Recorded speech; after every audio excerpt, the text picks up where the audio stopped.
నమస్తే ఓం గం గణపతయే నమః స్వర్ణలక్ష్మి నమస్తే అస్తు పరబ్రహ్మ స్వరూపిణి రాజ్యం దేహి ధనం దేహి సర్వకామాంచ దేహి మే.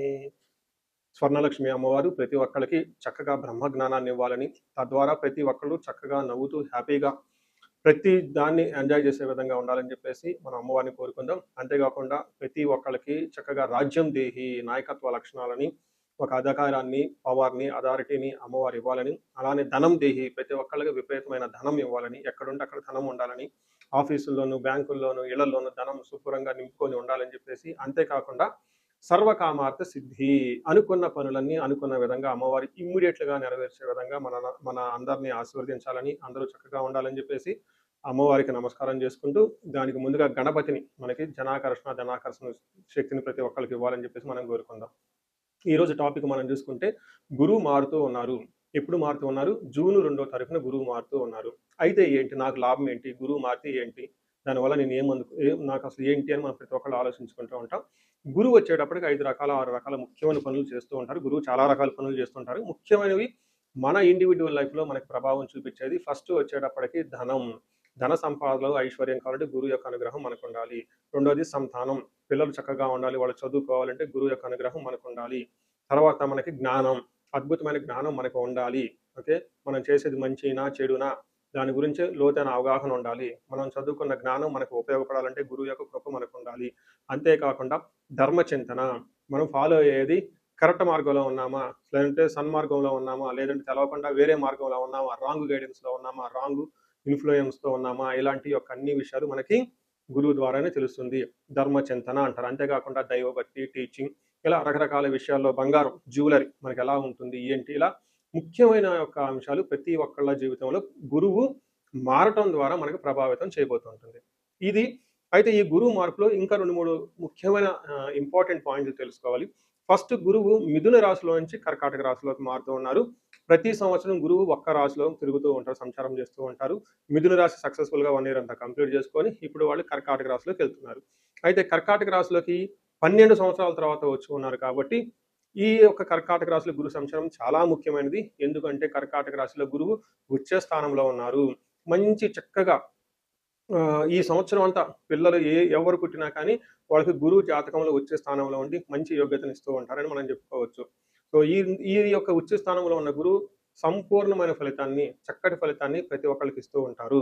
అయితే వాళ్ళ యొక్క ప్రభావం 12 మనుషుల మీద ఉంటుంది. ఈ మనుషులందరూ 12 రకాల రాశులుగా విభజించడం జరిగింది. కొన్ని రాశులకి, చాలా వరకు రాశులకి అనుకూలంగాను, కొన్ని రాశులకు ప్రతికూలంగాను, కొన్ని రాశులకి సామాన్యంగాను ఉండే అవకాశం ఉంటుంది. ఇప్పుడు మనం గురువు ప్రతి ఒక్కళ్ళ రాశులకి మేష నుంచి మీన వరకు ఎలాంటి ఫలితాన్ని ఇస్తూ ఉంటారు, ఆ ఫలితాన్ని మనం ఎలా ఎంజాయ్ చేయొచ్చు, ఇన్ కేసు ఫలితాలు గనక సరిగ్గా వాళ్ళకి అనుభవంలోకి రాకపోతే ఏం చేయాలి, అలానే కొన్ని రాశులకి ఖచ్చితంగా ప్రతికూలమైన పరిస్థితులు ఉన్నాయి, ఎలాంటి ప్రతికూలమైన పరిస్థితులు ఉన్నాయి, వాటిని తప్పించుకోవడానికి మనం ఎలాంటి పరిహారాలు చేసుకోవాలి అనేది కూడాను 12 రాశుల వైజ్గా ఆ రాశికి ఎలాంటి ప్రభావం ఉంటుంది, దానికి మనం ఎలాంటి పరిహారాలు చేస్తే చక్కగా ఉంటామో కూడా మనం ఈ వీడియోలో మనం చక్కగా తెలుసుకుందాం. ఇప్పుడు మిథున రాశి మనం చూస్తే, మనం ముందుగా చెప్పుకున్న ప్రకారంగా గురువు బాగా అనుకూలించే, బాగా మంచి చేయబోయే గ్రహం రాశి ఏదైనా ఉందంటే మిథున రాశిని మనం గమనించుకోవాలి. మిథున రాశి వాళ్ళకి 2వ స్థానంలో కర్కాటక రాశిలో ఉచ్చ స్థానంలో గురువు ఉండటంతో అద్భుతమైన రాజయోగం వీళ్ళకి. వచ్చే 1 ఇయర్ ధన ప్రవాహం చాలా బాగుంటుంది, కుటుంబం చాలా బాగుంటుంది. అంతేకాకుండా మీరు కష్టపడిన సంపాదన ప్రతిఫలానికి చక్కటి ప్రతిఫలం వచ్చే ఒక మంచి సంవత్సరం అని మీరు చెప్పుకొని అనుకోవాలి. మనకి ముందుగా మహర్షులు ఏం చెప్తారంటే, మనస్సౌఖ్యం, యశోవృద్ధి, సౌభాగ్యం, ధనాగమన, ధర్మ వ్యయం, మనస్సౌఖ్యం, ద్వితీయ స్థానాగే గురువు అని చెప్తారు సంస్కృతంలో. మన మహర్షులు ఎప్పుడో చెప్పేశారు. ఏం చెప్పారు? ఈ కర్కాటక రాశి, మిథున రాశి వాళ్ళందరికీ 2వ స్థానంలో గురువు ఉండటం వల్ల మనస్సౌఖ్యం, మనసంతా చాలా కంఫర్టబుల్గా లగ్జరీగా ఉంటారు. అంతేకాకుండా యశోవృద్ధి, మీకు కీర్తి ప్రతిష్టలు చాలా బాగుంటాయి.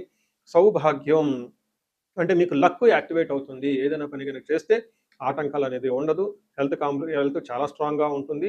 మీకు లక్ అనేది అంటే పూర్వజన్మ సుకృతం మీకు బాగా కలిసి వస్తుందని గమనించుకోవాలి. అంతేకాకుండా ధనాగమన, మీకు ధన ప్రవాహం చాలా ఇంప్రూవ్ అవుతుంది. ఇప్పటిదాకా ఎవరైనా గనక ధనానికి ఇబ్బంది పడిపోతూ ఉంటే, సరైన ఆదాయ వనరు లేకుండా ప్రాబ్లమ్స్‌లో ఉంటే, ఈ టైంలో మీకు చక్కటి ఆదాయ వనరులు వచ్చేసి ఇంటి నిండా ధనం, ఓకే, ఎక్కడ పెట్టినా మీకు ధనం ఉండే అవకాశం ఉంటుంది. అలాగనే మీకు ధర్మ వ్యయం, వచ్చిన ధనాన్ని మంచి సత్కర్మలకి మీరు ఖర్చులు చేస్తూ ఉంటారు. అంటే ఆలయాలు నిర్మించడానికి కానివ్వండి, పెళ్ళిళ్ళు చేయడానికి కానివ్వండి, శుభకార్యాలు కానివ్వండి, అలానే మీరు ఎడిక్షన్స్ ఇట్లాంటి వాటికి చాలా దూరంగా ఉండేసి చక్కగా మంచి మంచి పనులు చేస్తూ ఉంటారు. మనసంతా సౌఖ్యంగా ఉంటుంది. ఇది మనకి రెండో స్థానంలో గురువు ఉండటం వల్ల మిథున రాశి వాళ్ళకి కలిగే ఒక మంచి ఫలితాలు మనం చెప్పుకోవచ్చు. ఆనందం, కీర్తి, సౌభాగ్యం, ధనదాయం, ధర్మకార్యాలు ఇవన్నీ మనం చెప్తుంటారు. వీటితో పాటు దీర్ఘాయువు, ఎవరికైనా హెల్త్ కాంప్లికేషన్స్‌గా ఉంటే ఈళ్ళకి ఈ మిథున రాశి వాళ్ళకి ఆయుష్ పెరిగే అవకాశం ఎక్కువగా ఉంటుందని చెప్పుకోవాలి. అలానే ఒక్క విషయంలో కొంచెం జాగ్రత్తగా ఉండాలి. కొంచెం ఓవర్ కాన్ఫిడెన్స్‌తో జాబ్‌లో మాత్రం ఉండొద్దు. చాలా హంబుల్‌గా, సింపుల్‌గా జాబ్ మ్యాటర్స్‌లో ఉండటం మీరు అలవాటు చేసుకోవటం చాలా చాలా ఇంపార్టెంట్. హ్మ్. సో, ఈ ప్రకారంగా మీరు ఈ రాశి వాళ్ళకి పెళ్లి గాని వాళ్ళకి పెళ్ళయ్యే అవకాశం ఎక్కువగా ఉంటుంది. సంతానం లేని వాళ్ళకి సంతానం వచ్చే అవకాశం ఉంటుంది. వీటన్నిటి కూడాను మించి మీకు కీర్తి ప్రతిష్టలు, ధనం అంతా బాగుంటుంది అని చెప్పుకోవాలి. అలానే మీరు జ్యువెలరీ, నగలు ఇలాంటివి కొనుక్కునే అవకాశం ఎక్కువగా ఉంటుంది. రెండో స్థానంలో కుటుంబ స్థానం అంటారు. అంటే పెళ్ళయ్యి కొత్తగా ఒక కుటుంబం రావటానికి ఇది సరైన టైం అని మీరు గమనించుకోవాలి. ఈ రాశి వాళ్ళందరికీ సహజంగా గురువు చక్కగా ఉన్నారు గాబట్టి, ఇంకా ఎవరికైనా ఇండివిడ్యువల్‌గా ప్రాబ్లమ్ ఉంటే ఒక్కసారి కన్సల్టేషన్ తీసుకుంటే చాలా మంచిది. సో, చూసారు గదా! గురువు ఈ రాశి వాళ్ళకి ఎలాంటి అనుకూల, ప్రతికూలాలు తీసుకొనొస్తున్నారు, ఫలితాలు తీసుకొనొస్తున్నారు, అనుభవంలోకి రాబోతున్నాయో, ఈ జూన్ నుంచి 2027 జూన్ వరకు, 2026 జూన్ నుంచి 2027 జూన్ వరకు ఎలాంటి ఫలితాలున్నారో మనం తెలుసుకుందాం. అయితే గురువు యొక్క అనుకూల ప్రభావం మన మీద ఉండటానికి మనం కొన్ని రకాల పరిహారాలను ఖచ్చితంగా చేసుకోవాల్సి ఉంటుంది. ఒకటి, గురువుకి సంపూర్ణ శాంతి పూజలు చేసుకోవాలి. సంపూర్ణ శాంతి పూజలంటే ఏంటి? చాలా మందికి అవగాహన ఉండదు.